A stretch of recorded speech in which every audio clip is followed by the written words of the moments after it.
এবং সবচেয়ে ভয়ঙ্কর ব্যাপার হচ্ছে আপনি যখন কারোর উপর জুলুম করেন, ওই মাজলুম আর আল্লাহর মাঝখানে কোনো ফারাক থাকে না। আল্লাহ ওই ফারাকের পর্দা উঠায় নেয়।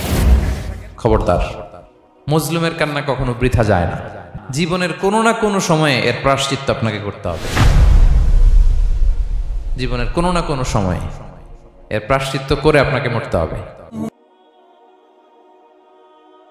আসসালামু আলাইকুম ওয়া রাহমাতুল্লাহি তাআলা ওয়া বারাকাতুহু।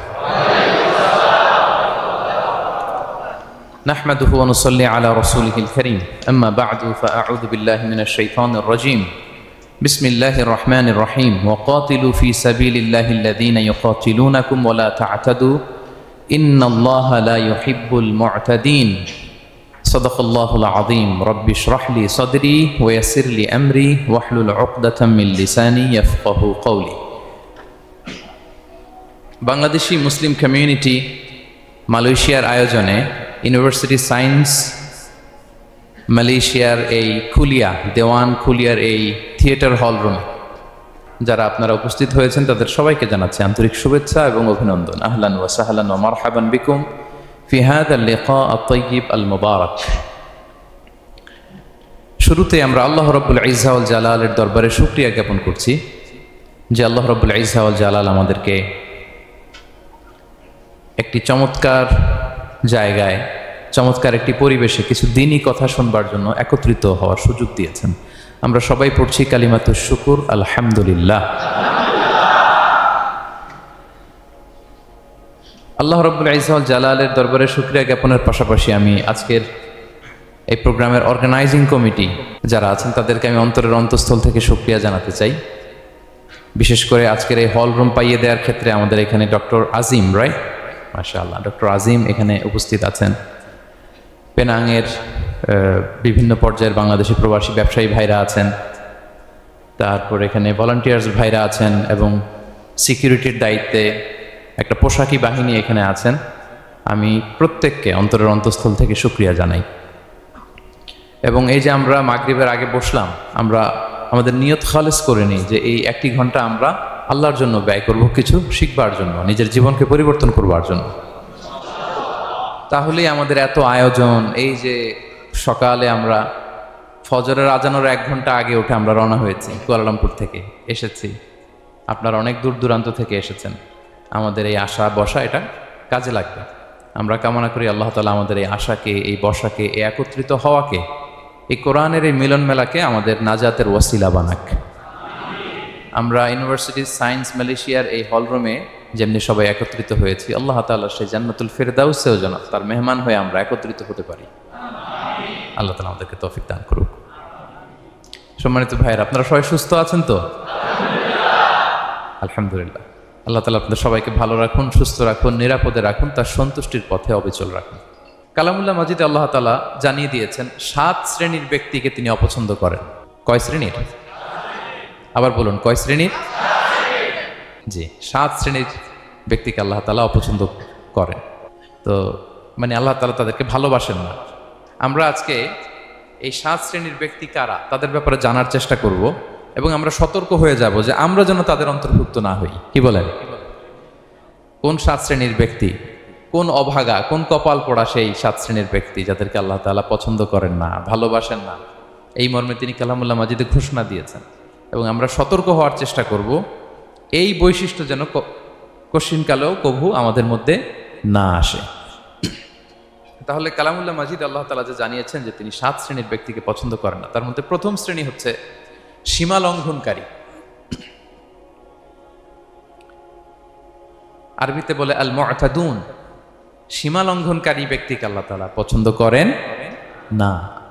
লিমিট ক্রস করলে আল্লাহ তাআলা পছন্দ করেন না। লিমিটকে কেউ যদি ওভারস্টেপ করে, ক্রস করে, আল্লাহ তাআলা পছন্দ করেন না। সীমা লঙ্ঘনকে তিনি মোটেও পছন্দ করেন না। এবং মজার ব্যাপার হচ্ছে আল্লাহ কেউ কোনো অন্যায় করলেই সাথে সাথে পাকড়াও করেন না, কেউ ভুল করলেই আযাব দেন না, কেউ নাফরমানি করলেই আযাব পাঠান না। আল্লাহ অনেক সময় দেন, অনেক সময় দেন, শুধরে যাবার অনেক টাইম সে পায়। তারপরও যখন সে লিমিট ক্রস করে তখন আল্লাহ ধরেন। আল্লাহ সব সময় ধরে না, ধরলে ছাড়ে না, ধরে ধরে ধরে না, ধরলে আল্লাহ ছাড়ে না। আল্লাহ সব সময় ধরবে না। এবং যে সমস্ত জাতিগোষ্ঠীকে এই পৃথিবীতে আল্লাহ তাআলা আযাব দিয়ে ধ্বংস করেছেন, তাদের স্টোরি যদি আমরা খেয়াল করি, আমরা দেখব যে তাদেরকে আল্লাহ অনেক সুযোগ দিয়েছেন ভালো হওয়ার, শুধরে যাওয়ার, কিন্তু তারা আল্লাহর আদেশ অমান্য করতে করতে করতে করতে যখন লিমিট ক্রস করে ফেলছে, একটা সবকিছুর একটা লিমিট থাকে, কি বলেন? We all should know all limits. আপনাকে জানতে হবে যে আপনি কতটুকু পর্যন্ত করতে পারবেন, কতটুকু আপনার সীমানা। You should know your limit. এই লিমিটটা আপনার জানতে হবে। তারা যখন লিমিট ক্রস করেছে, আল্লাহ আযাব দিয়েছে। আপনারা সামুদ জাতির নাম শুনেছেন? তাদের কাছে আল্লাহ তাআলা একজন নবী পাঠিয়েছিলেন, নাম হচ্ছে সালেহ আলাইহিস সালাম। আল্লাহ নবী সালেহ আলাইহিস সালাম, তিনি তাদেরকে দাওয়াত দিলেন যে হে আমার জাতিগোষ্ঠীর লোকেরা, এক আল্লাহর ইবাদত করো। তারা অবাধ্য হলো। তিনি সত্যের পথে আহ্বান করলেন, তারা এই কথা শুনলো না। একটার পর একটা আল্লাহর পায়গাম আসে, তারা অবাধ্য হয়, তারা অবাধ্য হয়, তারা আল্লাহ তাআলার আদেশকে মানে না। সবশেষে সামুদ গোত্র, তারা আবার খুব শক্তিশালী ছিল। তারা পাহাড় কেটে আর্কিটেকচার করে ডিজাইন করে কিভাবে আবাসন তৈরি করতে হয়, পাহাড়ি এলাকায়, মাউন্টেইন এলাকায় কিভাবে আবাসন তৈরি করতে হয়, এটার ব্যাপারে এক্সপার্ট ছিল। কিন্তু তারা সালেহ আলাইহিস সালামকে বলল, সালেহ তুমি পাগল, তুমি জাদুকর, তুমি যে আল্লাহর কথা বলছো আমরা মানবো এক শর্তে, যদি এই পাহাড়ের ভেতর থেকে 10 মাস গর্ভধারিণী একটা উট যদি বের করে আনতে পারো, এমন একটা শি ক্যামেল উট যদি বের করে আনতে পারো, যেই ওটের পেটের ভেতরে একটা বাচ্চা থাকবে এবং ওটটা পাহাড় থেকে বের হয়েই বাচ্চা ভূমিষ্ঠ করবে, এরপরে ওটের দুধ যেন আমরা খেতে পারি, তুমি যদি এটা দেখাইতে পারো তাইলে বুঝবো তুমি সত্য নবী। দোয়া করলেন, আল্লাহ আমার এই জাতি সামুদ, তারা তো চেয়েছে যে পাথর ভেতর থেকে যদি একটা উট বেরোয়, ওট যদি বাচ্চা দেয় আর দুধ দেয়, তাহলে তারা তোমাকে মেনে নেবে। আল্লাহ তুমি মেহেরবানি করে এই মিরাকেল, এই মুআজিজা তুমি তাদের দেখিয়ে দাও। আল্লাহ তাআলা দোয়া কবুল করলেন। হাজার হাজার মানুষের সামনে চাক্ষুষ দিবালোকের মুহূর্তে পাথর ভেঙে একটা উট বেরিয়ে এলো বিশাল আকৃতির, এবং 10 মাস গর্ভধারিণী উট, সাথে সাথে এই উট বেরিয়ে বাচ্চা প্রসব করলো, এবং সাথে সাথে এই ওলান থেকে উটের দুধ বেরোতে লাগলো। হাজার হাজার লোক এটার ওলান থেকে দুধ নিয়ে তারা তৃপ্ত হলো। আচ্ছা, এই মুহূর্তে তাদের কি করা উচিত ছিল বলেন তো? আশহাদু আল্লা ইলাহা ইল্লাল্লাহ ওয়া আশহাদু আন্না মুহাম্মাদুর রাসূলুল্লাহ ওয়া আশহাদু আন্না সালিহান নাবিয়্যুল্লাহ, এটা পড়া দরকার ছিল না? দরকার ছিল। কিন্তু তারা একের পর এক গোয়ার তুমি করতে করতে করতে করতে চাক্ষুষ দিনের বেলা এত বড় একটা মুআজিজা দেখার পরেও তারা অস্বীকার করলো। সাল্লাল্লাহু আলাইহি ওয়াসাল্লাম বললেন, তোমরা তোমাদের ওয়াদা পূরণ করো। তারা বলল, তুমি বড্ড বড় জাদুকর, তুমি যেন তেন জাদুকর না, তুমি পাহাড়ের ভেতরে জাদু ঢুকাই ফেলছো। কি মনে হয় তারা লিমিট ক্রস করে ফেলছে না? এবার ক্রস করছে না? তারা সীমা লঙ্ঘন করে ফেলেছে। দে ক্রসড দেয়ার লিমিট। এবার তো আর ছাড় দেওয়া যায় না, কারণ আমি আপনাদের বলেছি শুরুতে যে আল্লাহ সব সময় ধরে না, কিন্তু যখন ধরে ছাড়ে না। আযাব চলে আসলো। কি আযাব? আর্থকোয়েক, রাজফা, পুরো ভূখণ্ড কেঁপে উঠলো। কেঁপে ওঠার সাথে সাথে সব মাটিতে পড়ে গেল। 2 নাম্বার আসলো সাউন্ড ওয়েভ, শব্দ নিনাদ, প্রচন্ড শব্দ তরঙ্গ। জিবরাইল আলাইহিস সালাম ওই এলাকার উপরে এসে এমন জোরে এক চিৎকার মারলেন, ওই চিৎকারে সামুদ গোত্রের প্রতিটি লোক কানের পর্দা ফেটে মুহূর্তের মধ্যে লাশ হয়ে জমিনে পড়ে রইল। Because they cross their limit. তারা তাদের লিমিট ক্রস করেছে। আর যারা লিমিট ক্রস করে, যারা সীমা লঙ্ঘন করে, তাদেরকে আল্লাহ তাআলা পছন্দ করেন না। আপনারা লূত আলাইহিস সালামের নাম শুনেছেন? উনি আল্লাহর একজন নবী ছিলেন। ওনাকে আল্লাহ তাআলা জর্ডান, বর্তমানে যে জর্ডান দেশ আছে, সেখানে পাঠিয়েছিলেন। একটা কমিউনিটি ছিল সাদুম কমিউনিটি। ওই সাদুম কমিউনিটিতে তিনি এসেছিলেন। তিনিও দাওয়াত দিলেন, ইয়া কওমি ইবুদুল্লাহ মা লাকুম মিন ইলাহিন গায়রু, হে আমার কওমের লোকেরা, আল্লাহর ইবাদত করো, আল্লাহকে মেনে নাও। ওরা অস্বীকৃতি জানালো। সত্যের পথে আহ্বান করলেন, অস্বীকৃতি জানালো। ওরা, ওদের পাশ দিয়ে ক্যারাভেন যেত, কাফেলার লোকেরা ডাকাতি করত। ডাকাতির শাস্তির ব্যাপারে তিনি ভয় দেখালেন।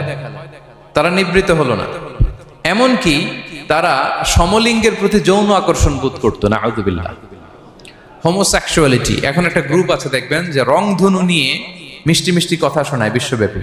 তাদের সাইন হচ্ছে রংধনু, রেইনবো। তারা ছেলেতে ছেলেতে বিয়ে, মেয়েতে মেয়েতে বিয়ে, এটাকে প্রমোট করে। নাউযুবিল্লাহ মিন যালিক।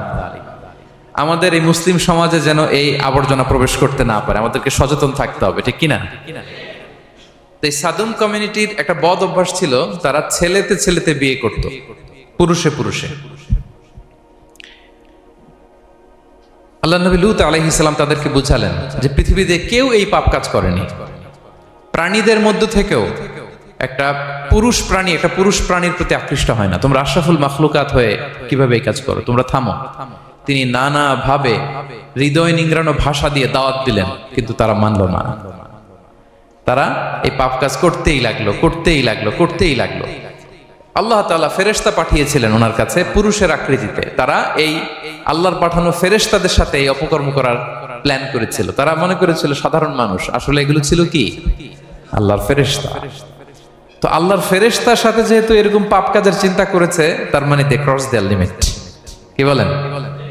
সীমা লঙ্ঘন করে ফেলছে। আযাব, পানিশমেন্ট তাদের জন্য অবধারিত হয়েছে। আল্লাহ তাআলা শাস্তি দিলেন। কি শাস্তি দিলেন? সিম্পল। জিবরাইল আলাইহিস সালাম এসে পুরো শহরটাকে উল্টায় ফেলে দিলেন। আল জাযাউ মিন জিনসিল আমাল, যে যেরকম পাপ করে তার শাস্তি এরকম। ওরাও স্বাভাবিক মানুষের যে নেচার, এটারে উল্টায় ফেলছে। কি বলেন? পুরুষ আকৃষ্ট হবে, সেক্সুয়াল অ্যাট্রাকশন ফিল করবে নারীর প্রতি, নারী পুরুষের প্রতি। এই যে নেচারকে ওরা উল্টাইছে না, আল্লাহকে তোদের শহরটারে উল্টাই দিলাম। জিবরাইল আলাইহিস সালাম এসে পুরো সাদুম শহরটাকে আকাশে উঠিয়ে একটা আছাড় মারলেন, আপসাইড ডাউন। উপরের অংশ চলে গেল নিচে, সব মাটির অতল গহ্বরে। ফাজআলনা আলিয়াহা সাফিলাহা ওয়া আমতারনা আলাইহিম মিন সিজারাতিন মিন সিজিলিম মানদুদ। আল্লাহ বললেন উপরের অংশ নিচে নিয়ে নিলাম, পুরো শহরটারে উল্টে দিলাম, আর পাথর বৃষ্টি বর্ষণ করলাম, সব শেষ। ওই জায়গাটা আজও আছে, ওইটা জর্ডান এবং ইসরায়েলের সীমান্তে। এটাকে এখন বলে মৃত সাগর, আল বাহরুল মাইয়িত আরবিতে, ইংরেজিতে বলে ডেড সি। কি সি? Dead sea. মৃত সাগর কেন? কারণ ওখানে কোনো প্রাণী জন্মায় না। ওই সাগরে কোনো মাছ নাই, কোনো ব্যাঙ নাই, এমনকি কোনো শ্যাওলাও নাই। গজবের জায়গা। লবণের density at least 10 times more than the natural sea. সাধারণ সাগরের পানিতেই তো কত লবণ, আমরা মুখে নিলে রাখতে পারি এত লবণ, ওইটার চেয়ে কমপক্ষে 10 গুণ বেশি লবণাক্ত। গজবের জায়গা, আযাবের জায়গা। এবং আযাব কেন এসেছে? They cross their limit. তারা সীমা লঙ্ঘন করেছে। আর ইন্নাল্লাহা লা ইউহিব্বুল মুতাদিন, আল্লাহ তাআলা সীমা লঙ্ঘনকারীকে পছন্দ করেন না। আরেকজন নবীর কথা বলে এই পয়েন্টটা শেষ করি। মুসা আলাইহিস সালাম, ফেরাউনের হেদায়েতের জন্য আল্লাহ তাআলা মুসা আলাইহিস সালামকে পাঠিয়েছিলেন। তিনি নানাভাবে তার ভাইকে নিয়ে দাওয়াত দিতে লাগলেন, কিন্তু ফেরাউন এই কথা মানে না। ফেরাউন বলে তুমি যে নবী, প্রমাণ কি? মুসা আলাইহিস সালাম বলেন দেখো এই যে আমার হাতে লাঠি। উনি এমন নবী ছিলেন, উনি লাঠি মাটিতে রেখে দিলে ওটা মুহূর্তে সাপ হয়ে যেত। তো মাটিতে তিনি লাঠি রাখলেন, এটা মুহূর্তে সাপ হয়ে গেল, যে এই যে আমি নবী। মানে না, বলেন আরো কিছু দেখা। তো মুসা আলাইহিস সালাম বগলের এখান থেকে হাত উঁচু করলে নূরের ঝলকানি হাতের মধ্যে দেখা যেত। উনি নূরের ঝলকানি দেখালেন, এরপরও মানে না। এরকম একটার পর একটা আল্লাহ নবী মুসা আলাইহিস সালাম মুআজিজা দেখাতে লাগলেন, কিন্তু ফেরাউন মানে না। শুধু মানে না এতটুকুই না, সবশেষে আল্লাহ নবী মুসা আলাইহিস সালামকে অ্যাসাসিনেশন, হত্যার পরিকল্পনা করলো তারা, যে বনি ইসরাইল, মুসা এবং মুসার অনুসারী যারা আছে দুনিয়া থেকে সরাই দিতে হবে। ধরো মুসারে, ধরো মুসার অনুসারীদের ধরো। ধাওয়া পাল্টা ধাওয়া শুরু হলো। আল্লাহ নবী মুসা আলাইহিস সালাম বনি ইসরাইলকে নিয়ে বাঁচার জন্য ছুটলেন। ছুটতে সামনে লোহিত সাগর। দেখেন, একে তো আল্লাহর বিধান মানে নাই, এরপরে একটার পর একটা মুআজিজা আসলো, সেটাও মানে নাই। এখন নবীরে হত্যার জন্য ছুটছে। কি মনে হয় সীমালঙ্ঘন হয়েছে? একটু হয়েছে না? অনেক। আল্লাহু আকবার। আল্লাহ বলেন ফাআগরাকনাল আখারিন, আমি মুসা এবং বনি ইসরাইলকে বাঁচাই দিলাম, ফেরাউন সহ তার দলবলকে সাগরে ডুবায় মারলাম। শুধু ডুবাই মারে নাই, আল্লাহ বলে ফাল ইয়াউমা নুনাজ্জিকা বিবাদানিকা লিতাকুনা লিমান খালফাকা আয়া। ফেরাউনকে লোহিত সাগরে তো ডুবিয়েছেই। আল্লাহ বলেন ফেরাউন, তোর অনুসারী যারা পৃথিবীতে থাকবে, তোর চালাচামুন্ডা যারা থাকবে, তোর খালাতো ভাই চাচাতো ভাই যারা দুনিয়াতে বেঁচে থাকবে, তাদের জন্য তোর লাশটারে আমি শুটকি বানিয়ে রাখলাম up to the day of judgment. কিয়ামত পর্যন্ত ফেরাউনের লাশটা মিশরের জাতীয় জাদুঘরে ড্রাই বডি হিসেবে আছে। আমি নিজে দেখে এসেছি নিজ চোখে, মমিফাইং করে ছুটকি বানায় রাখছে। এভাবে পৃথিবীতে যতগুলো জাতিগোষ্ঠীকে আল্লাহ তাআলা আযাব দিয়ে ধ্বংস করেছে তার কারণ হচ্ছে সীমা লঙ্ঘন। তার কারণ কি? প্রিয় ভাইরা, আমরা যেন আমাদের লাইফস্টাইলের দিকে একটু খেয়াল করি যে এই সীমা লঙ্ঘনের কাতারে আমরা চলে আসলাম কিনা, আমরা চলে আসলাম কিনা আমাদেরকে খেয়াল রাখতে হবে। আল্লাহ তাআলা সীমা লঙ্ঘনকারীকে পছন্দ করেন না। ইন্নাল্লাহা লা ইউহিব্বুল মু'তাদিন, তিনি সীমা লঙ্ঘনকারীদেরকে পছন্দ করেন না। এমনকি রাসূলুল্লাহ সাল্লাল্লাহু আলাইহি ওয়াসাল্লামের বায়োগ্রাফি যদি আমরা খেয়াল করি, আমরা দেখব যে তিনি যখন যুদ্ধের জন্য অভিযান পরিচালনা করতেন, দল পাঠাতেন, সেনাবাহিনী পাঠাতেন, তখন তাদেরকে বলতেন, খবরদার যুদ্ধের ময়দানে সীমালঙ্ঘন করো না, সীমালঙ্ঘন করো না, খবরদার। যুদ্ধে যদি কেউ হেরে যায়, বন্দীদের সাথে খারাপ আচরণ করো না। ওরা হেরে গেছে বন্দী, আপনি চাইলে তার কান কেটে দিতে পারবেন, নাক কেটে দিতে পারবেন, আকৃতি বিকৃতি করতে পারবেন না। বিষ্ণু ইসলাম বললেন, খবরদার সীমালঙ্ঘন করো না। যেখানে যুদ্ধে গিয়েছো ওই এলাকার শিশুদেরকে মেরো না, ওই এলাকার নারীদেরকে মেরো না, ওই এলাকার পাদ্রীদের গায়ে হাত তোলো না। সন্ন্যাসীদের যারা ইবাদত করে ওদের তো দোষ নাই, সিভিলিয়ান নাগরিক, তাদের গায়ে হাত তোলো না, খবরদার। গবাদি পশুর গায়ে হাত তুলবে না, এগ্রিকালচারাল প্রোডাক্ট জ্বালিয়ে দিও না। সুবহানাল্লাহি বিহামদিহি, কি রহমতের নবী ছিলেন। সীমা লঙ্ঘন যেন না করে বিষ্ণু ইসলাম অভিযান প্রেরণের আগে তিনি স্পষ্ট বলে দিতেন, খবরদার কেউ সীমা লঙ্ঘন করবে না। যারা তোমাদের বিরুদ্ধে অস্ত্র তুলেনি তাদের বিরুদ্ধে অস্ত্র তোলা যাবে না, কারণ ইন্নাল্লাহা লা ইউহিব্বুল মু'তাদিন, আল্লাহ তাআলা সীমা লঙ্ঘনকে পছন্দ করেন না। প্রিয় ভাইরা, তাহলে যেই 7 শ্রেণীর ব্যক্তিকে আল্লাহ তাআলা পছন্দ করেন না, তার প্রথমটা আমরা জেনে গেলাম, তারা কারা? সীমা লঙ্ঘনকারী। আমি কিন্তু প্রায় এরকম জিজ্ঞেস করব এবং সব শেষে আপনাদেরকে নিয়ে রিভাইজ করব। তাহলে 1 নম্বরে আমরা পেলাম তারা কারা। মেহেরবানি করে সবাই বলবেন একসাথে, তারা কারা? তারা সীমা লঙ্ঘনকারী, তারা তাদের লিমিট ক্রস করে, তাদেরকে আল্লাহ তাআলা পছন্দ করে না। সো আমরা আমাদের লাইফের সাথে একটু মিলিয়ে নেই যে আমরা আমাদের কোন ক্ষেত্রে সীমা লঙ্ঘন করি কিনা একটু খেয়াল করেন। আমার যে দায়িত্ব আছে আমি কি সীমা লঙ্ঘন করি কিনা? আমার স্ত্রী আমার দায়িত্বে, তার সাথে সীমা লঙ্ঘন করি কিনা? আমার ভাতিজা ভাতিজি অনেকের আছে ইয়াতিম, তার বাবা মারা গেছে, তার সব সম্পত্তির দায়ভার আমার উপর দেয়া, আমি ওইখানে তাকে ঠিকঠাক মতো সব দেই কিনা, সীমা লঙ্ঘন করি কিনা? হ্যাঁ, ক্ষমতা পেলে সীমা লঙ্ঘন করি কিনা? কি মনে হয় আমরা ক্ষমতা পেলে সীমা লঙ্ঘন করি কিনা? হ্যাঁ, করে করে হ্যাঁ, মানে যেইখানে ডাক্তারের কাছে যাই বলে, ডাক্তার সাহেব আমার এইখানে ফোড়া, সারা দেহের যেই কোনো জায়গায় ধরতে পারেন, এইখানে ধরেন না, তো এইখানে না ধরলে ভালো হবে? ফোড়া যেখানে, ট্রিটমেন্ট তো ওইখানে দিতে হবে, কি বলেন? রোগ যেখানে ওষুধও সীমা লঙ্ঘন।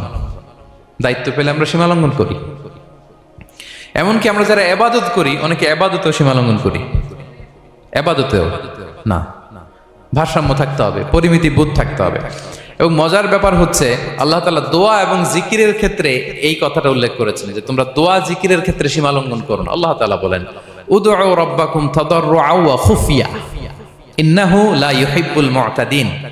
তোমরা আল্লাহকে ডাকো কেমন ভাবে? তাদাররুআ ওয়া খুফিয়া, সবিনয়ে গোপনে, সবিনয়ে ডাকো, চুপিসারে ডাকো, গোপনে গোপনে ডাকো, অল্প আওয়াজে ডাকো। কারণ কি? ইন্নাল্লাহা লা ইউহিব্বুল মু'তাদিন, আল্লাহ সীমা লঙ্ঘনকারীদেরকে পছন্দ করেন না। তাহলে আপনি যদি দোয়া করেন আল্লাহর কাছে, যখন জিকির করবেন বিনীতভাবে, চুপিসারে, সবিনয়ে, বিষ্ণু ঈসা ইসলাম যেভাবে শিখিয়েছেন ওইভাবে জিকির করবেন। নাকি জিকির করতে করতে মানুষের কাঁধে উঠবেন? উঠবেন না? ওঠে ওঠে, হ্যাঁ ওঠে। দেখেন আল্লাহ তাআলা যেইখানে 3 ফোঁটা দেওয়া দরকার 3 ফোঁটা দেয়, যেখানে 1 ফোঁটা ওইখানে 1 ফোঁটা দেয়।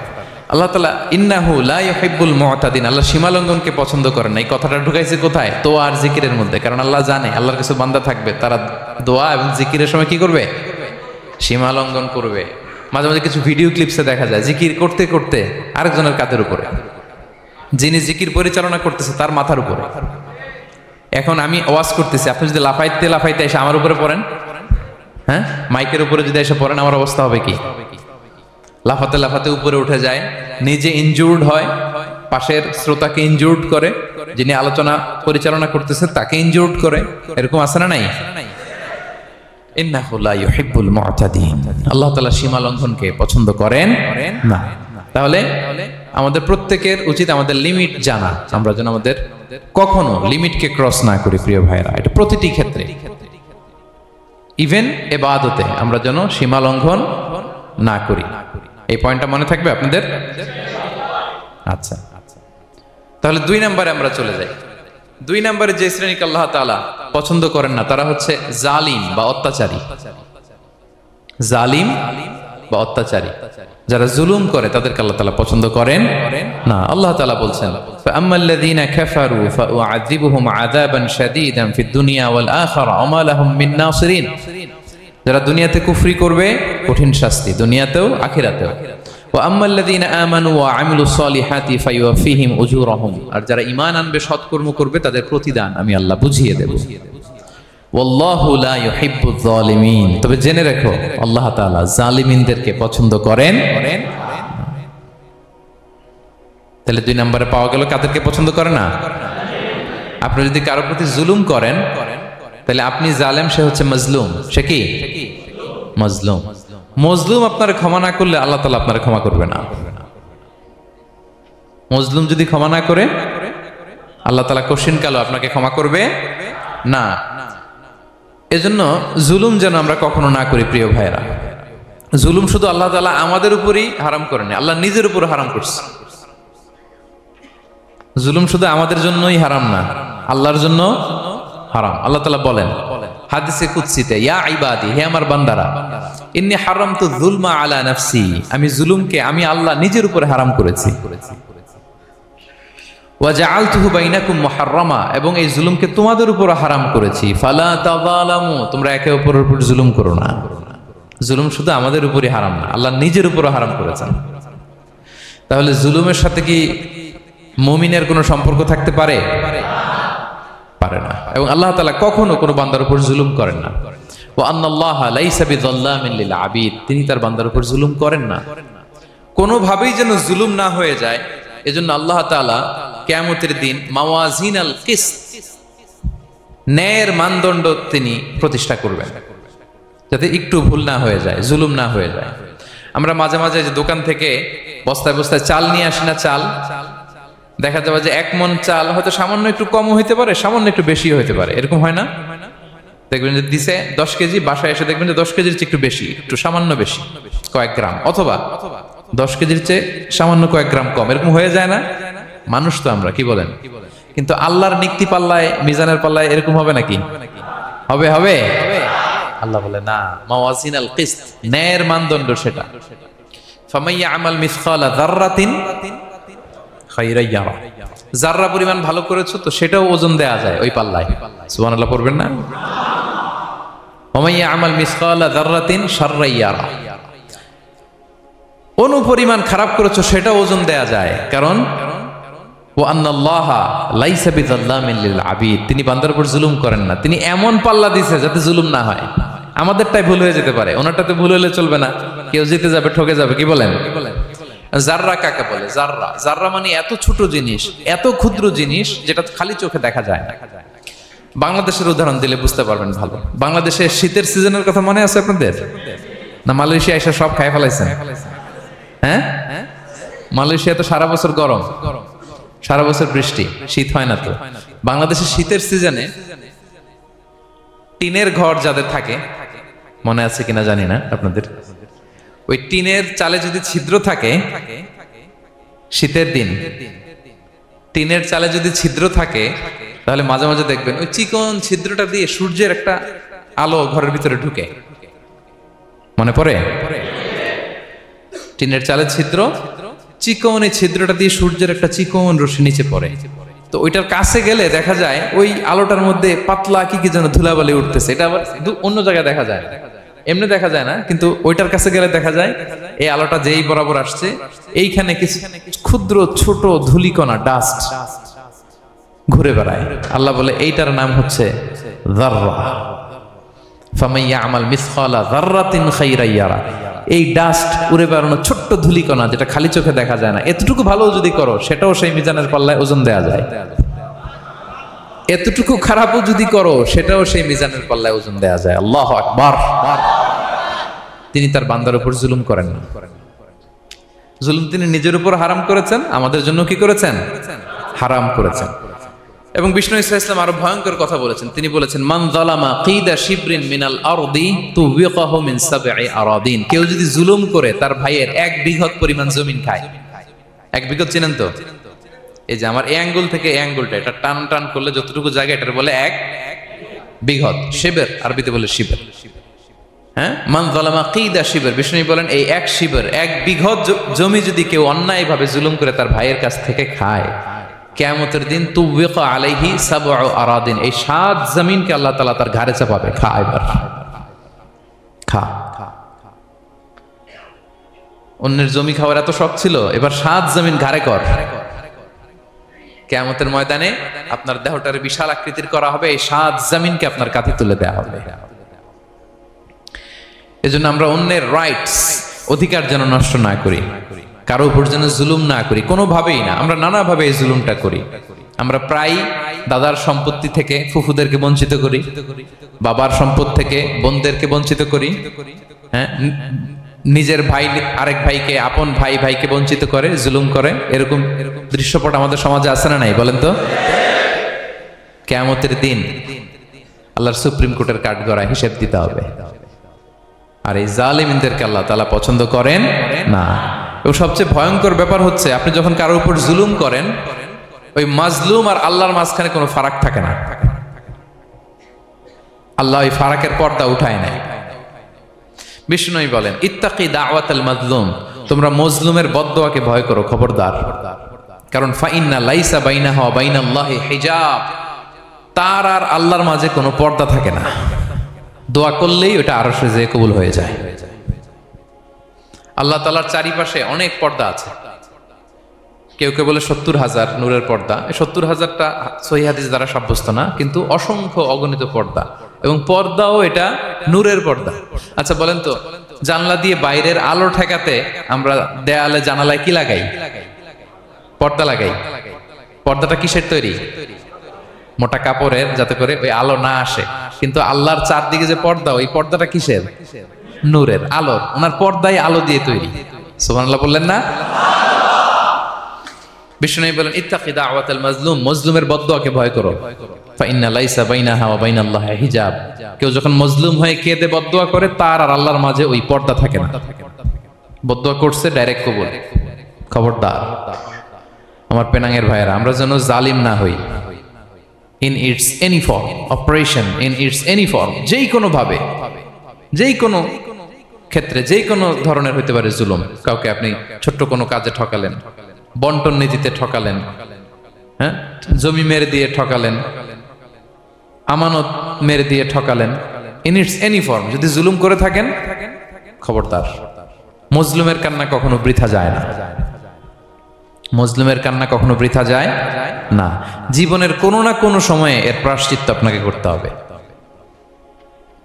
জীবনের কোনো না কোনো সময়ে এর প্রায়শ্চিত্ত করে আপনাকে মরতে হবে। তাহলে কোন বিশ্বাসী কি জালিম হতে পারে? কারণ ইন্নাল্লাহ লা ইউহিব্বুল যালিমিন, আল্লাহ তাআলা জালিমদেরকে পছন্দ করেন না। তাহলে জুলুমের সাথে আমাদের কোনো সম্পর্ক আছে? হ্যাঁ, কোনো সম্পর্ক আছে। তাহলে 2 শ্রেণীর ব্যক্তির কথা আমরা জানলাম যাদেরকে আল্লাহ পছন্দ করেন না। 1 নাম্বার, প্রথমটা কি ছিল? সীমা লঙ্ঘনকারী, লিমিট যে ক্রস করে, ইন্নাল্লাহ লা ইউহিব্বুল মুআতাদিন। 2 নাম্বার কি জানলাম? হ্যাঁ, জালিম, অত্যাচারী, অপ্রেসর। অপ্রেসরকে আল্লাহ তাআলা পছন্দ করেন না। তাহলে এই 2টারে আমরা নো বলে দিলাম আজকের কনফারেন্স রুমে। আওয়াজ করে বলেন তো সবাই, নো। এই লিমিট ক্রস আর জুলুম, নো, চলে গেছে, খালাস। এবার 3 নম্বরে দেখি আল্লাহ কাদেরকে পছন্দ করেন না। 3 নম্বরে আল্লাহ তাআলা অহংকারী, দাম্ভিক লোককে পছন্দ করেন না। অহংকারী, আমাদের তো অহংকার টহংকার নাই না? আছে? অহংকার আছে? কিসের অহংকার বলেন? টাকার, আর ক্ষমতার, আর সৌন্দর্যের, আর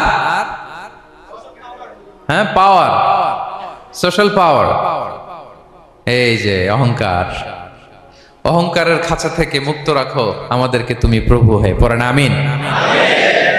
এটা একটা ভয়ঙ্কর খাঁচা। আচ্ছা, অহংকার করার আমাদের আছে কি বলেন তো? কিছুই নাই। আল্লাহ বলে ওয়া খুলিকাল ইনসানু দাঈফা, তোমাদেরকে আমি দুর্বল করে তৈরি করছি। আমরা দুর্বল, শুধু দুর্বল না, দুর্বলের ঘরের দুর্বল। আমার বাপ ছিল দুর্বল, আমার দাদা ছিল দুর্বল, আমরা 14 গোষ্ঠী কি? হাল আতা আলাল ইনসানি হিনুম মিনাদ দাহরি লাম ইয়াকুন শাইআম মাযকুরা। আল্লাহ বলেন একটা সময় ছিল উল্লেখ করার মতো তোমার কিছুই ছিল না। আজকে তো এত লম্বা চওড়া মানুষ, আমরা কিছুই ছিলাম না। আমার বর্তমানে বয়স চলে 36, 37। তা আজ থেকে 37 বছর আগে আমি কি ছিলাম? আমার অস্তিত্বই ছিল না, আমার কোনো নাম ছিল না, আমার কোনো গ্রাম ছিল না, আমার কোনো অ্যাড্রেস ছিল না, আমার কোনো পরিচিত ছিল না। আজ থেকে আরো 37 বছর পরে একটু খেয়াল করেন তো, এখন তো 37, আরো 37 ধরেন বাঁচলাম। এরপরে আমি হীন দুনিয়া, দুনিয়া থাকবে কিন্তু আমি নাই। আজকে কার জন্য আটকে আছে দুনিয়ার কাজ বলেন তো? আপনার দাদার জন্য, আপনার নানার জন্য। তো আপনাকে লাগে কেন? আপনাকে লাগে? লাগে না তো আমাকে। আমি হীন দুনিয়া, একদিন কিছুই ছিলাম না। আল্লাহ বলেন হাল আতা আলাল ইনসানি হিনুম মিনাদ দাহরি লাম ইয়াকুন শাইআম মাযকুরা। তুমি কিছু ছিলা, একটা সময় কিছুই ছিলা না, উল্লেখ করার মতো তুমি কিছুই ছিলা না। অস্তিত্বহীনের জগৎ থেকে তোমাকে আমি অস্তিত্বে আনলাম। তোমার বাবার পৃষ্ঠদেশ থেকে তোমার মায়ের গর্ভাশয়ে আমি তোমাকে ফেললাম। সেখানে আমি আল্লাহ তোমাকে একটু একটু করে তিলে তিলে বড় করলাম। 9 মাস 10 মাস পরে মায়ের পেট থেকে দুনিয়াতে তুমি আসলে। দেখেন তো দুনিয়ায় আসার পর আমাদের অবস্থাটা কি? কাপড় নাই, চোপন নাই, এভাবে চলে আসছি।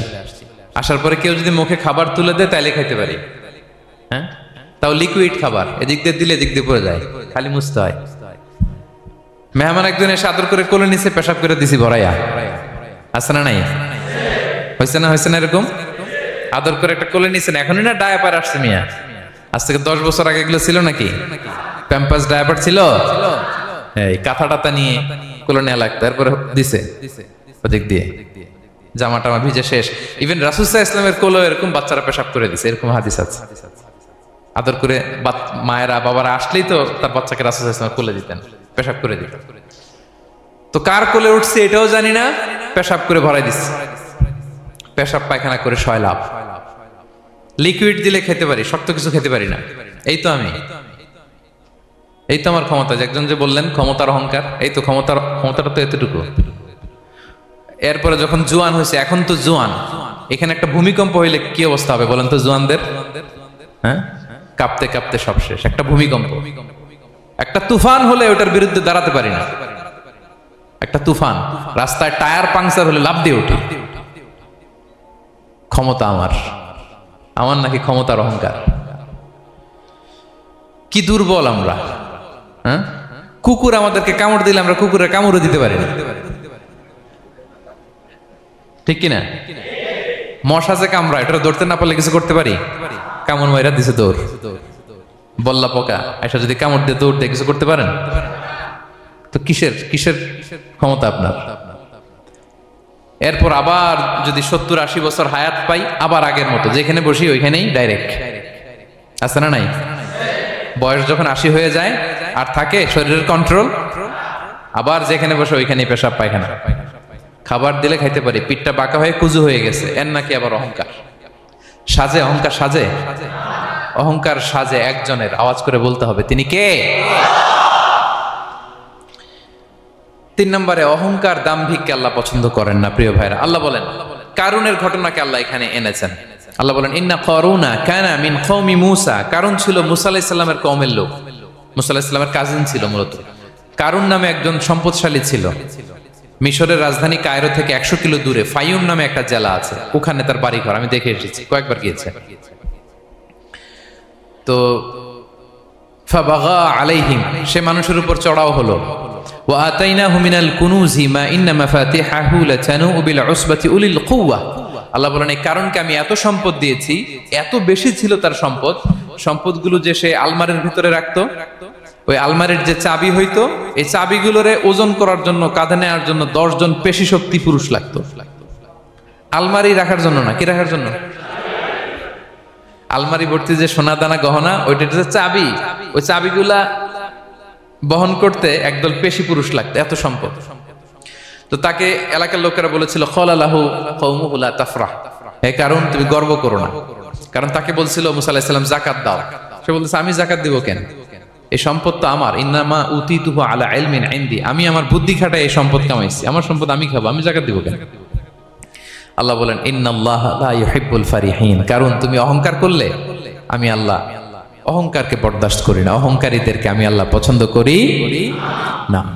আমি অহংকারকে পছন্দ করি না, অহংকারকে আল্লাহ তাআলা পছন্দ করেন না। কি হয়েছিল কারণের নসিবে? আল্লাহ বলেন ফাখাসাফনা বিহি ওয়া বিদারিহিল আরদ ফামা কানা লাহু মিন ফিআতি ইয়ানসুরুনাহু মিন দুনিল্লাহ ওয়া মা কানা মিনাল মুনতাসিরিন। আল্লাহ বলেন সে যখন অহংকার দেখালো, আমি কারুনকে আর কারুনের সব সম্পদ মাটির ভেতরে দাবিয়ে দিলাম, মুহূর্তেই দাবিয়ে দিলাম। সহিহ বুখারীতে এসেছে ইয়াতাজালজালু ফিল আরদ, প্রতিদিন এক বিঘত করে কারুন জমিনের ভিতরে যেতেই থাকবে, যেতেই থাকবে, যেতেই থাকবে কিয়ামতের আগ পর্যন্ত। আল্লাহু আকবার। কারণ অহংকার করেছিল। আল্লাহ বলে আমি অহংকারীদের পছন্দ করি না। সূরা লোকমানে আল্লাহ বললেন ওয়ালা তুসাইর খাদ্দাকা লিন্নাস, মানুষ থেকে মুখ ফিরিও না। ওয়ালা তামশি ফিল আরদা মারাহা, জমিনে অহংকার ভরে হেঁটো না। ইন্নাল্লাহা লা ইউহিব্বু কুল্লা মুখতালিন ফখুর, আল্লাহ তাআলা অহংকারীদেরকে, দাম্ভিকদেরকে পছন্দ করেন না। এই যে আমি বলছি যে 7 শ্রেণীর লোককে আল্লাহ পছন্দ করেন না, এটা আমার মন গড়া বানানো কথা। প্রতিটি কথার পেছনে কোরআনের যুক্তি আছে। কোরআনে আল্লাহ তাআলা বলছেন আল্লাহ অহংকারীদেরকে পছন্দ করেন না। ইংরেজিতে কি বলে? ইগো আছে আমাদের, হ্যাঁ ইগো, এটা ছেড়ে ফেলতে হবে, অহংকার করা যাবে না। আমার প্রিয় ভাইয়েরা একটু মনোযোগী হন, এই আয়াতের তাফসীরটা একটু সংক্ষেপে বুঝিয়ে দেই। আল্লাহ তাআলা বলছেন ইন্নাল্লাহা লা ইউহিব্বু কুল্লা মুখতালিন ফখুর, আল্লাহ কোন মুখতাল আর ফাখুরকে পছন্দ করেন না। মুখতাল আর ফাখুর মানে কি? মুখতাল মানে যে অহংকার করে মনে মনে।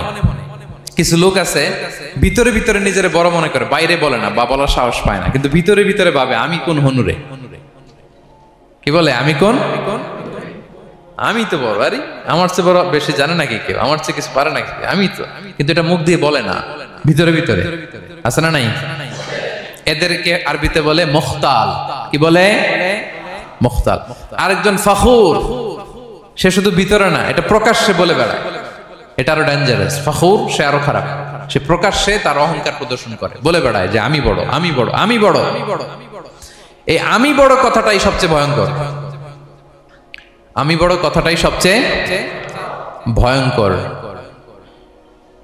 নিজে যাকে বড় বলে বড় সে, লোকে যাকে বড় বলে বড় সে হয়। আমার প্রিয় পেনাঙ্গের ভাইয়েরা, নিজেকে বড় মনে করা এটা শয়তানের স্বভাব। কার স্বভাব? বিনয়ী হওয়া এটা নবীদের স্বভাব। আল্লাহ তাআলা ফেরেশতাদেরকে বলেছিলেন উসজুদু লি আদম, তোমরা আদমকে সিজদা দাও। ফাসাজাদাল মালাইকা কুল্লুহুম, সবাই সিজদা দিল ইল্লা ইবলিস, কে ছাড়া? ইবলিস ছাড়া। সে নিজেকে বড় মনে করেছিল, শয়তান। কিভাবে? সে লজিক খাটাইলো আল্লাহর সাথে। সে লজিক দিয়ে আল্লাহর বলে আল্লাহ ক্বালা আনা খায়রুম মিনহু, আল্লাহ আমি কেন সিজদা দেব, আমি তো আদমের চেয়ে শ্রেষ্ঠ, আমি বড়। আল্লাহ বলতেছে তুমি বড়, কেমনে বড়? শয়তান বলে খালাকতানি মিন নার, আপনি আমারে বানাইছেন কি দিয়ে? আগুন দিয়ে। ওয়া খালাকতাহু মিন তিন, আর আদমকে বানিয়েছেন মাটি দিয়ে। কি দিয়ে? মাটি দিয়ে। আগুনের ধর্ম দাউ দাউ করে উপরের দিকে কি করে? ওঠে, আর মাটি ঢিলা রেখে দিলে নিচে পড়ে যায়। তো সে যুক্তি দিয়ে বলতেছে আল্লাহ ঊর্ধ্বগামী কোন জিনিস তো নিম্নগামী কোন জিনিসের কাছে মাথা নোয়াতে পারে? যুক্তি, মনে রাখবেন যুক্তি সব জায়গায় খাটে। আপনার অফিসের যে বস, মালয়েশিয়ান ভাষায় বসরে কি বলেন আপনারা? ওকে, তোকে। এই আপনার তোকের সামনে যে আপনি লজিক খাটাইলে হবে? বস যেটা বলে ওইটাই ফাইনাল। তো আল্লাহ তাআলা আদেশ করেছিলেন সেজদা করার, সে সেজদা করলেই ভালো করতো, কিন্তু সে যুক্তি দিল আল্লাহ আমি শ্রেষ্ঠ, তাকে বানাইছেন মাটি দিয়ে, আমারে বানাইছেন আগুন দিয়ে, আমি কেন মাথা নত, আমি বড়। আমি বড় বলার সাথে সাথে দৃশ্যপট পাল্টায় গেল। আল্লাহ বলে বের হ, ফাখরুজ, বের হ, তুমি অভিশপ্ত, তুমি লানত প্রাপ্ত, তোমার স্থান হবে জাহান্নাম। তুমি নিজেকে বড় মনে করেছো, তাইলে বড় মনে করা এটা শয়তানের স্বভাব। কার স্বভাব? তা আমরা নিজেকে বড় মনে করব কখনো? আরো জোরে বলেন, করব? বিষ্ণু ঈসা ইসলাম নিজে নিজে ছোট থাকতে চাইতেন। তিনি দোয়ায় বলতেন, আল্লাহুম্মা জাআলনি ফি আইনি সাগীরা ওয়া ফি আ'য়ুনিন নাসি কাবীরা। আল্লাহ, আমার চোখে আপনি আমারে ছোট বানান, আল্লাহ মানুষের চোখে আপনি আমারে বড় বানান। বিশ্বনবী নিজের চোখে নিজে ছোট থাকতেন, কিন্তু গোটা বিশ্বের মানুষের চোখে বড় হয়েছেন না? কত বড়? রাফা'না লাকা যিকরাক। আল্লাহ বলে, আমি যেখানে অতটুক পর্যন্ত উঠাইছি আপনারে। কোন নবীর নিচে উপরে? কথা বলেন, কোন নবীকে শেষ পর্যন্ত উঠাইছে? সুবহানাল্লাহ। নবী হে, আমি যদ্দূর আপনার উঠাইছে অদ্দূর, ওই পর্যন্ত নিয়ে গেছে সাক্ষাতের জন্য। সুবহানাল্লাহ। প্রত্যেক নামাজে বিশ্বনবীর উপর দুরূদ আছে না নাই? কিয়ামত পর্যন্ত বিশ্বনবীর প্রতি ভালোবাসা আমাদের পক্ষ থেকে আছে না নাই? আছে। আল্লাহ তাআলা ওনাকে বড় করেছেন। এজন্য নিজের চোখে আমরা নিজে ছোট থাকবো। আপনি যদি বড় হন, এটা মানুষ বলবে। কে বলবে? আপনিই বলবেন? বলা যাবে না। এবং বিষ্ণু ইসলাম কিছু টেকনিক আমাদের শিখিয়েছেন, কিছু টেকনিক আমাদের জানিয়েছেন। এই কাজ করলে তোমরা অহংকার থেকে মুক্ত থাকতে পারবে। এর মধ্যে একটা হচ্ছে আগে আগে সালাম দেওয়া। তিনি বলেন, আল বাদিউ বিসসালামি বারিউম মিনাল কিবর, যে আগে আগে সালাম দেয় তার হৃদয় থেকে আল্লাহ অহংকার তুলে নেয়। আগে সালাম দিয়ে পারবেন? ফোন করলেই আগে কি বলবেন? বাসায় ঢুকেই আগে কি বলবেন? স্ত্রীকে আগে সালাম দিবেন, বন্ধুকে আগে সালাম দিবেন, বাসার কাজের লোকটাকে আগে সালাম দিবেন, আপনার ড্রাইভারকে আগে সালাম দিবেন, বাসার দারোয়ানটারে আগে সালাম দিবেন। ফকির একটা আসলে আপনি সালাম দিয়ে ফেলবেন। পারবেন? হৃদয় থেকে অহংকার ফেলে দিবে কে? আগে আগে আমরা সালাম দিব।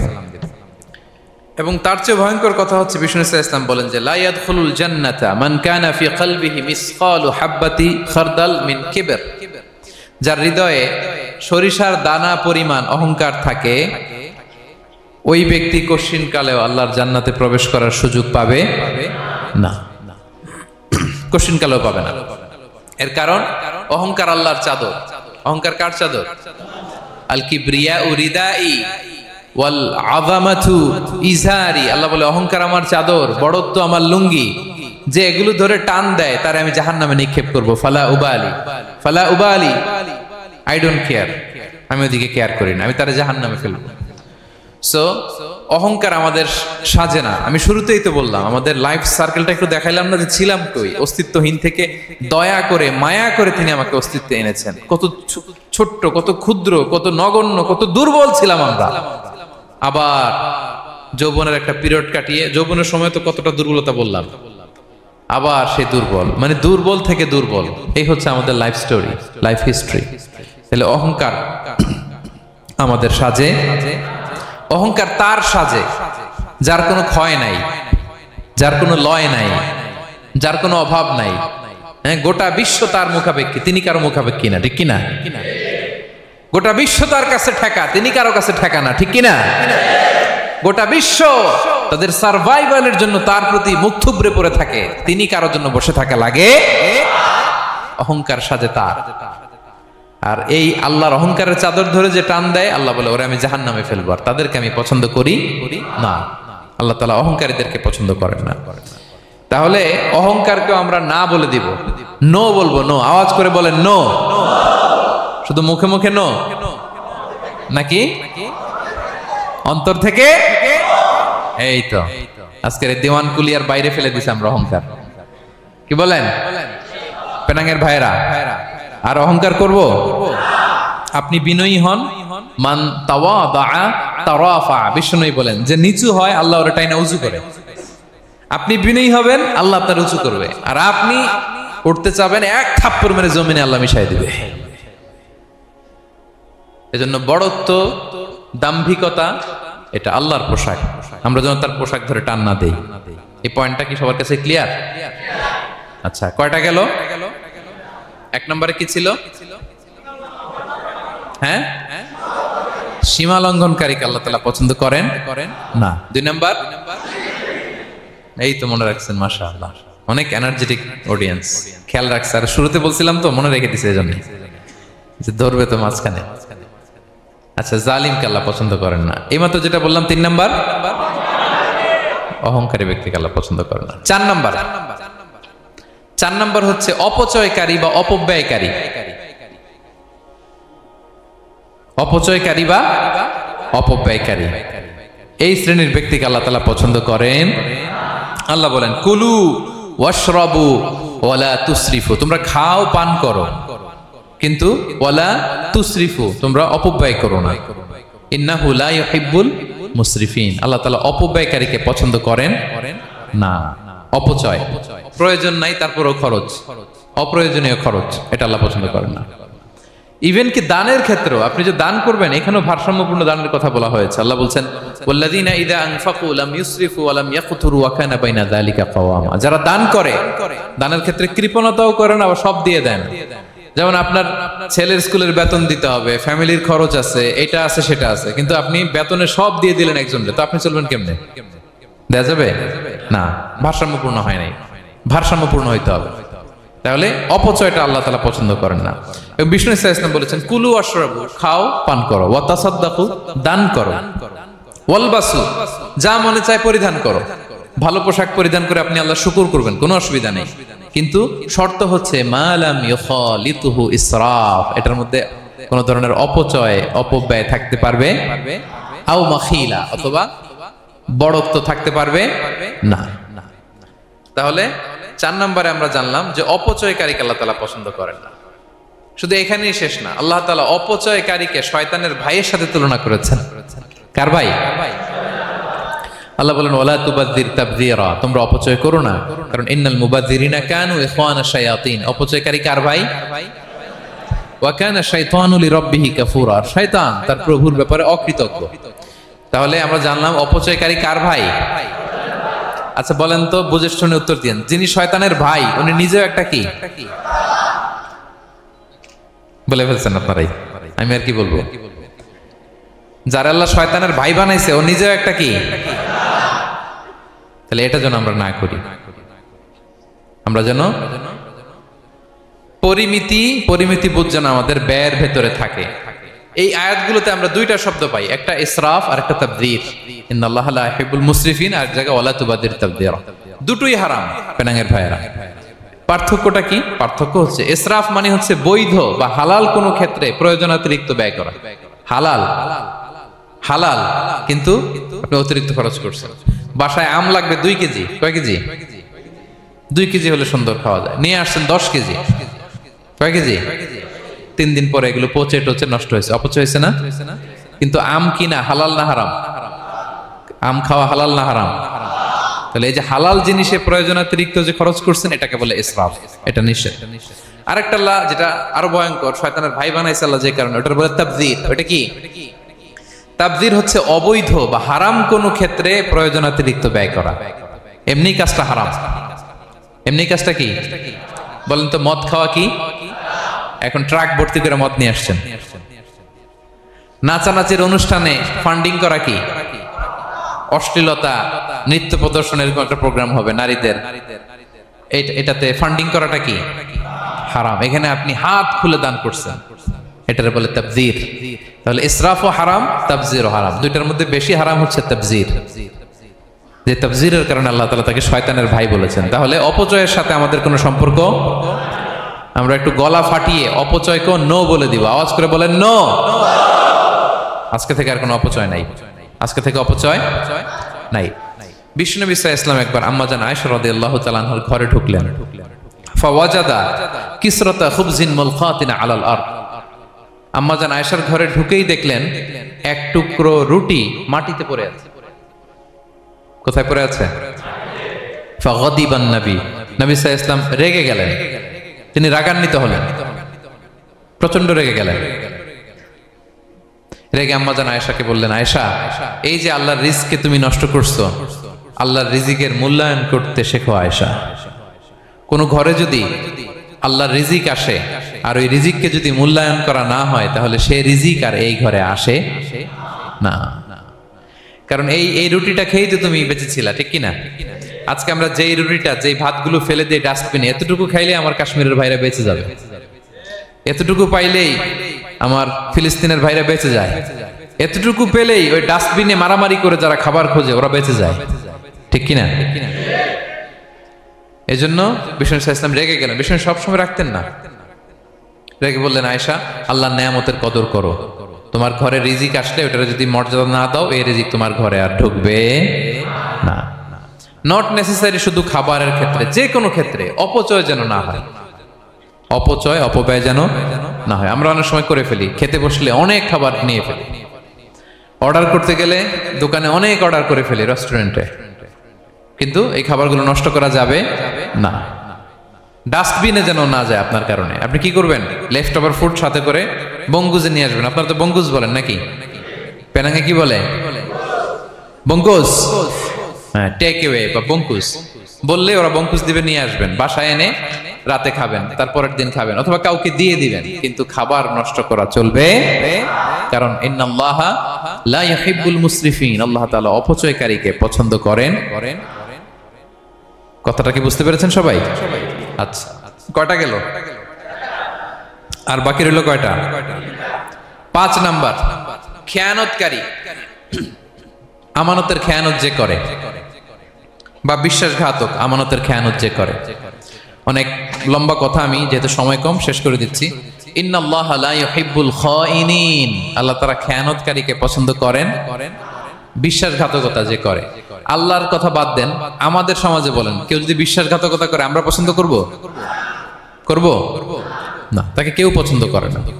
ইন্নাল্লাহা লা ইউহিব্বু মান কানা খাওয়ানান আসিমা, পাপী খেয়ানতকারীকে আল্লাহ পছন্দ করেন না। এবং মুনাফিকের আলামত রাসূল সাল্লাল্লাহু আলাইহি ওয়াসাল্লাম বলেছেন, কি দেখে মুনাফিক চিনবা? তিনি বলেছেন 3 জিনিস দেখে মুনাফিক চিনবা। 1, ইযা হাদ্দাসা কাযাবা, মুনাফিক কথা বললে মিথ্যা বলে। কথা বললে কি করে? ওয়া ইযা ওয়াআদা আখলাফা, ওয়াদা করলে খেলাফ করে। 3 নম্বরে ওয়া ইযা আতুমিনা খানা, মুনাফিকের কাছে আমানত রাখলে খেয়ানত করে। আমানতের খেয়ানত, এটা মুনাফিকের আলামত। শুধু মুনাফিকের আলামতই না, এটা কিয়ামতের একটা আলামত। আল্লাহ বলেন, ইন্নাল্লাহা ইয়া'মুরুকুম আন তুআদ্দুল আমানাতি ইলা আহলিহা, আল্লাহ তাআলা আদেশ করেছেন আমানতের যে হকদার তার হাতে তার আমানত পৌঁছে দাও। আদেশটা কার? সবাই বলুন, আদেশ কার? আল্লাহর। আমানতের খেয়ানত এটা মুনাফিকের আলামত এবং কিয়ামতের আলামত। এক বেদুইন এসে রাসূল সাল্লাল্লাহু আলাইহি ওয়াসাল্লামকে বলল, ইয়া রাসূলুল্লাহ, মাতা সাআ, কিয়ামত কবে হবে?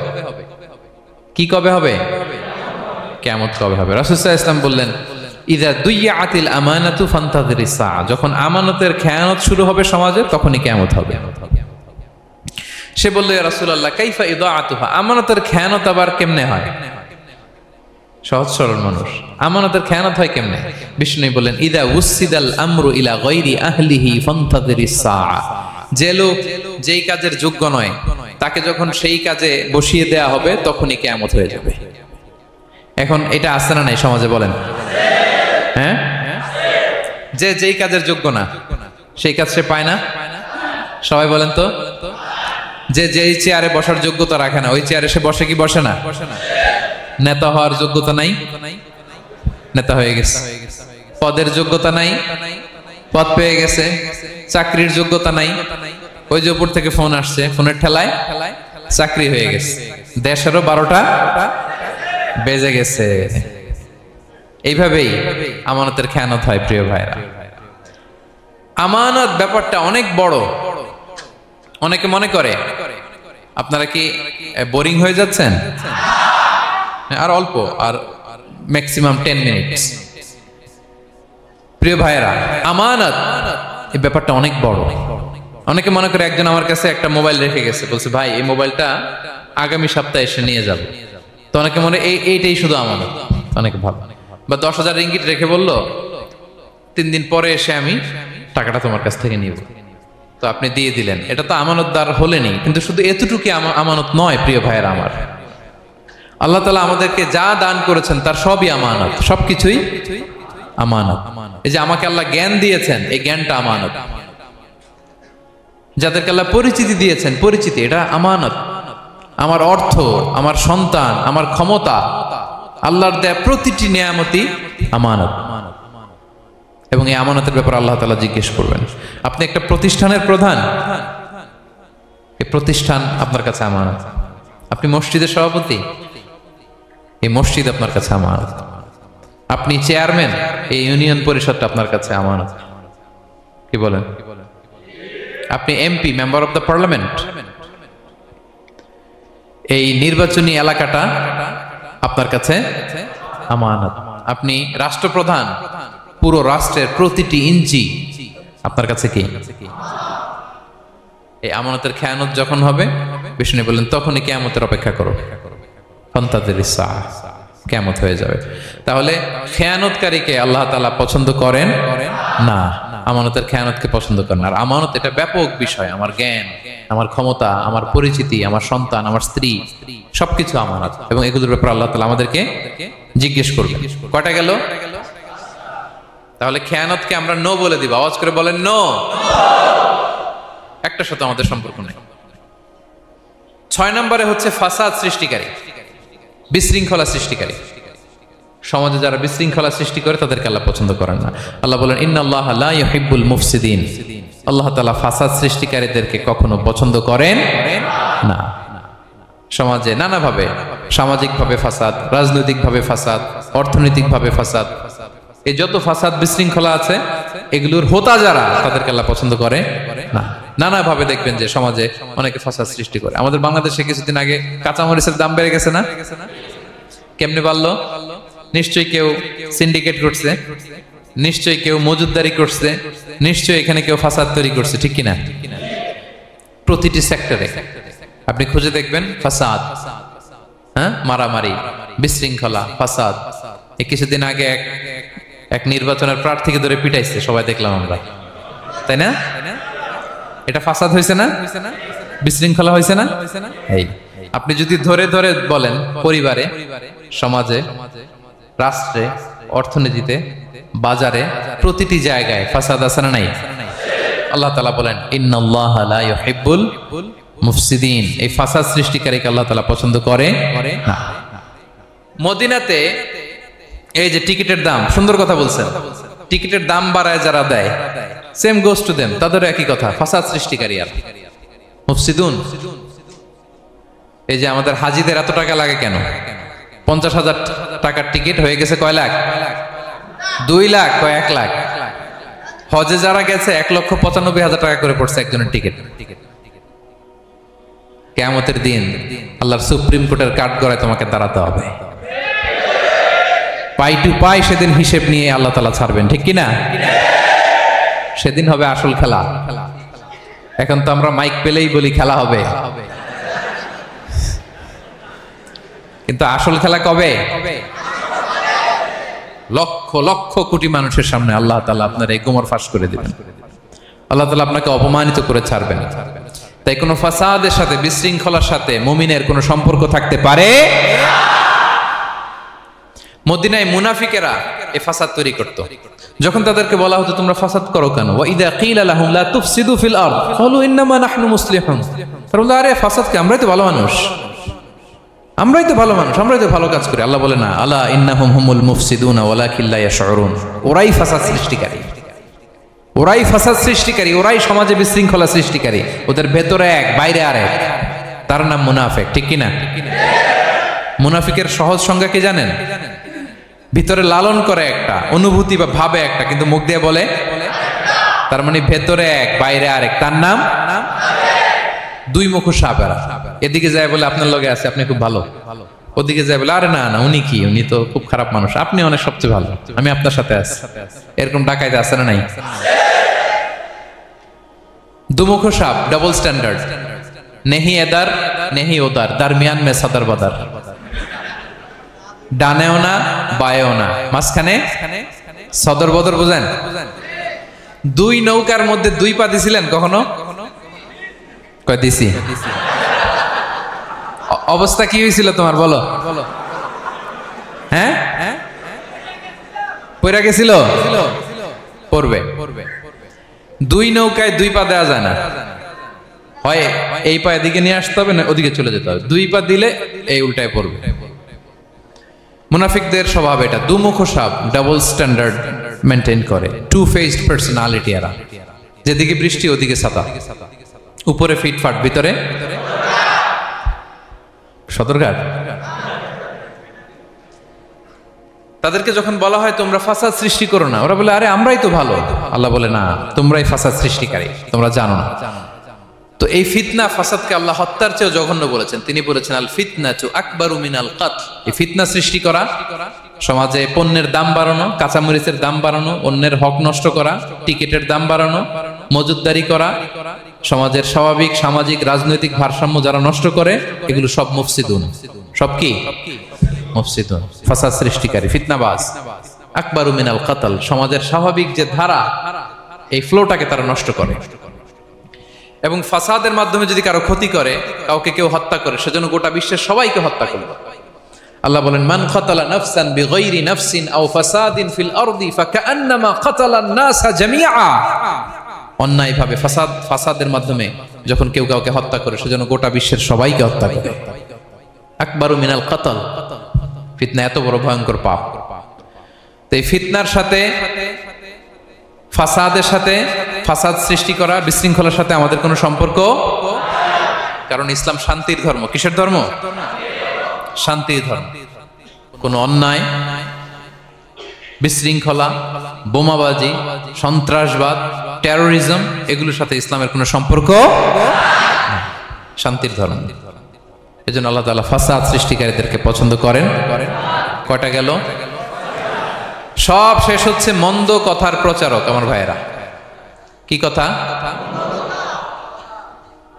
কোন ধরনের বাজে কথা, মন্দ কথা, অশালীন কথা, অশ্লীল কথা আমরা মুখ দিয়ে উচ্চারণ করব। কোন ধরনের বাজে স্ট্যাটাস, মন্দ স্ট্যাটাস, অশালীন স্ট্যাটাস আমরা ফেসবুকে দিব? কারো এরকম অশালীন স্ট্যাটাস শেয়ার দিব? নেভার, কখনো দিব না। আল্লাহ পছন্দ করেন। আল্লাহ বলেন লা ইউহিব্বুল্লাহুল জাহরা বিসসুই মিনাল কওলি ইল্লা মান যুলিম ওয়া কানা আল্লাহু সামিআন আলিমা। কোন খারাপ কথা কেউ প্রকাশ করবে, পাবলিক করবে, ওপেনলি বলে বেড়াবে, এটা আল্লাহ পছন্দ করে না। কিন্তু সে যদি মাজলুম হয় সেটা ভিন্ন কথা। কোন ধরনের অশ্লীল কথা, অশালীন কথা মুমিনের মুখ দিয়ে বেরোতে পারে? রাসূল সাল্লাল্লাহু আলাইহি ওয়াসাল্লামের ব্যাপারে দেখেন, আনাস রাদিয়াল্লাহু কি বলেন? তিনি বলেন লাম ইয়াকুনিন নবিয়্যু সাল্লাল্লাহু আলাইহি ওয়াসাল্লাম সাব্বাবান। বিষ্ণু সাল্লাল্লাহু আলাইহি ওয়াসাল্লাম মুখ দিয়ে কোনোদিন কাউরে বকা দেয় নাই, গালি দেয় নাই। ওয়ালা ফাহাশান, আমার নবী কখনো তার জবান মোবারক দিয়ে অশালীন কথা বলেন নাই। ওয়ালা লাআনান, কাউকে লানত তিনি করেন নাই। সুবহানাল্লাহ পড়েন। তো সেই নবীর উম্মত হয়ে আমরা কোনো খারাপ কথা বলবো? অশালীন কথা? একসাথে বন্ধুরা যখন বসেন আড্ডা দিতে, যে অনেকে অশ্লীল কথা বলে ফেলে, আছে না নাই? বন্ধুরা কি বলেন আপনারা? Cowan Cowan Cowan. তো এই যে একসাথে বসতে যে অনেক সময় অশালীন, অশ্লীল কথাবার্তা অনেকে বলে ফেলে, এদেরকে আল্লাহ তাআলা পছন্দ করে না। এই জাতীয় কথা যেন আমাদের মুখ দিয়ে কখনো বের না হয়। এবং অশ্লীলতার প্রচার যারা সমাজে ঘটায়, আল্লাহ বলে তাদেরকে দুনিয়াতেও আমি লাঞ্ছিত করব, শাস্তি দেব, আখিরাতেও দেব। আল্লাহ তাআলা বলছেন ইন্নাল্লাযীনা ইউহিব্বুনা আন তাশিআল ফাহিশাতু ফিল্লাযীনা আমানু লাহুম আযাবুন আলীম ফিদ দুনিয়া ওয়াল আখিরাহ। যারা চায় মুমিনদের মাঝে অশ্লীলতা ছড়িয়ে পড়ুক, তাদেরকে দুনিয়া আখিরাতে আমি লাঞ্ছিত করে ছাড়ব। দুনিয়ায় লাঞ্ছিত, আখিরাতেও লাঞ্ছিত। দুনিয়াতেও আযাব, আখিরাতেও। এজন্য অশ্লীলতার সাথে আমাদের কোনো সম্পর্ক নাই। আমরা কোনো অশ্লীল কথা যেন আমরা না বলি। এখন অশ্লীলতার সয়লাভ, নাটকের নামে, সিনেমার নামে, বিনোদনের নামে, আছে না নাই? এই যে ডিভাইস, হ্যাঁ, সয়লাভ, আপনি ঢুকবেন আর বেরোতে পারবেন না, এমন ভাবে আপনাকে এঙ্গেজ করে রাখবে। এগুলোর সাথে মুমিনের কোনো সম্পর্ক আছে না। মুমিন যেটাই করবে ওটা হালাল পন্থায় করবে, ঠিক কিনা? তাই কোনো অশ্লীলতাকে আমরা শেয়ার দিব না। সোশ্যাল মিডিয়ায় কোনো অশ্লীল ভিডিও দেখবো না, শেয়ারও দিব না। কোনো অশ্লীল নাটক, সিনেমা এগুলো আমরা দেখবো না। দিনকে দিন এটা এমন ভাবে গ্রাস করতেছে, আমাদের সমাজটাকে শেষ করে ফেলতেছে এক এক নামে। পত্রপত্রিকা আমরা দেখি এখন নতুন কি আসছে, ওটিটি প্ল্যাটফর্ম। এরপরে কি আসছে, ওয়েব সিরিজ, আছে না নাই? গত কিছুদিন আগে আমি সোশ্যাল মিডিয়া দেখলাম বিভিন্ন জনে স্ট্যাটাস দিচ্ছে তৈ তৈ তৈ তৈ তৈ, বয়াম পাখি কই। তো আমি ভাবছি হয়তো কোনো বিখ্যাত কবির কবিতা শেয়ার দিচ্ছি। আমি পরে সার্চ দিয়ে দেখি সর্বনাশ, একটা ইন্টারভিউ দেখলাম একজন, এটা নাকি কোন একটা ওয়েব সিরিজ বা মুভি এই জাতীয় কিছু একটা। তো দেখেন, কবিতার নামে, গানের নামে, সাহিত্যের নামে, সংস্কৃতির নামে, এন্টারটেইনমেন্টের নামে, বিনোদনের নামে এই অশ্লীলতার শয়লাভ, ঠিক কিনা? এই অশ্লীলতার সাথে আমাদের কোনো সম্পর্ক আছে? আমরা যেন মুখ দিয়ে উচ্চারণ না করি এগুলো, ঠিক কিনা?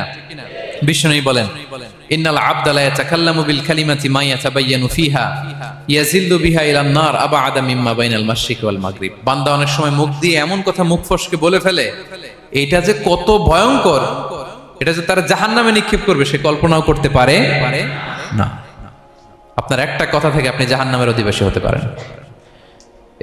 এই জন্য সোশ্যাল মিডিয়া ব্যবহারের ক্ষেত্রে আমরা সাবধান।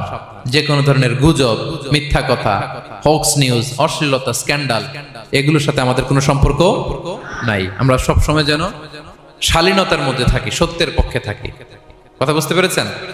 তাহলে কয় শ্রেণীর ব্যক্তিকে আল্লাহ পছন্দ করেন না? 1 নম্বরে সীমা লঙ্ঘনকারী, 2 নম্বরে জালিম, 3 নম্বরে অহংকারী, 4 নম্বর অপচয়কারী, 5 নম্বর খেয়ানতকারী, আমানতের খেয়ানত, 6 নম্বর ফাসাদ সৃষ্টিকারী, 7 নম্বর মন্দ কথা, অশ্লীল কথার যে প্রচার করে। এগুলো যারা করে এদের সাথে আমাদের কোনো সম্পর্ক, এই 7 শ্রেণীর লোককে আল্লাহ তাআলা অপছন্দ করেন। এগুলো কি আমাদের জীবনে থাকবে? এগুলো আমরা কি শুধু হল রুম থেকে বের করে দিব না পুরো জীবন থেকে? পারা যাবে? পারা যাবে? আওয়াজ করে পড়ুন ইনশাআল্লাহ। পেনাঙ্গের ভাইরা, আল্লাহ তাআলা আমাদের সবাইকে কথাগুলো বোঝার ও আমল করার তৌফিক দান করুক। এই আলোচনা যেন আমাদের নাজাতের ওসিলা হয়। আমরা এখানে যেমনি বসলাম, আবারও যেন কোনো তাফসিরুল কোরআনের ময়দানে বসতে পারে, আল্লাহ তৌফিক দান করুক। হাদা মা ইনদি ওয়াল ইলমু ইনদাল্লাহ আলাইহি তাওয়াক্কালতু ওয়া ইলাইহি উনীব। ওয়াসসালামু আলাইকুম ওয়া রাহমাতুল্লাহি তাআলা ওয়া বারাকাতুহু।